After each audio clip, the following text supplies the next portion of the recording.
بسم اللہ الرحمن الرحیم، السلام علیکم ورحمۃ اللہ وبرکاتہ۔ معزز ناظرین، چند ایسی روایتیں جن کو من گھڑت کہا گیا ہے اور اس کا تذکرہ بھی گزشتہ کلپس کے اندر کیا گیا تھا،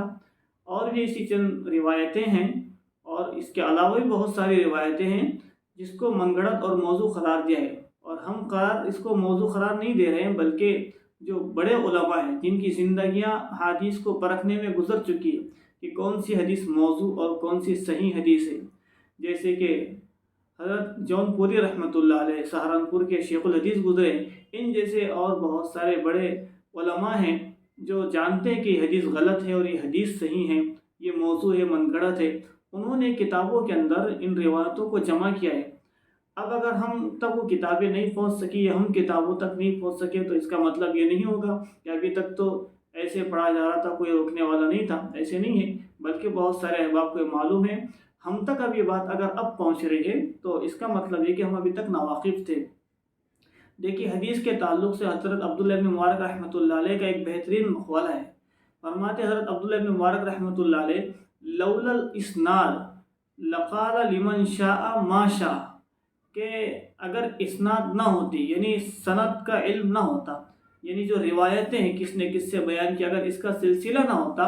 تو ہر کوئی شخص اپنی طرف سے جو چاہتا جیسے چاہتا بک دیتا تھا اور حدیث کہہ کر اس کو روایت کر دیتا۔ تو لہٰذا اسناد کا ہونا بھی، یعنی سند کا ہونا، متصل السند حدیث کا ہونا بھی علم کا اور دین کا ایک بہت اہم حصہ ہے۔ اگر سندیں محفوظ نہ ہوتی تو دین محفوظ نہیں ہوتا۔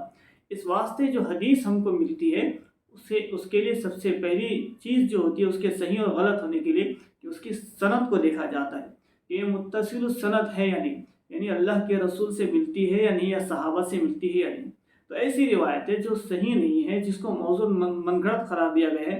ان روایتوں کا ہم تذکرہ کر رہے ہیں، بلکہ ہم نہیں کر رہے بلکہ کتاب میں لکھا ہوا ہے، اسی کتاب کو ہم آپ حضرات کے سامنے نقل کر رہے ہیں۔ انہی روایتوں میں سے ایک روایت ہے کہ مومن کے جھوٹے میں شفا ہے، اور بعض مقامات پہ الفاظ ملتے ہیں کہ مومن کے تھوک میں شفا ہے۔ یہ بھی کوئی حدیث نہیں ہے، آپ صلی اللہ علیہ وسلم سے ثابت نہیں ہے، اس کو بیان نہ کیا جائے۔ اگلی روایت ہے کہ اللہ کے رسول صلی اللہ علیہ وسلم کو اتنے پتھر مارے جاتے تھے کہ آپ پتھروں ہی میں چھپ جاتے تھے۔ حضرت جبرائیل علیہ السلام اور آپ صلی اللہ علیہ وسلم کو پتھروں سے باہر نکالتے، پھر حضرت جبرائیل علیہ السلام اپنے آپ کے اوپر ملتے،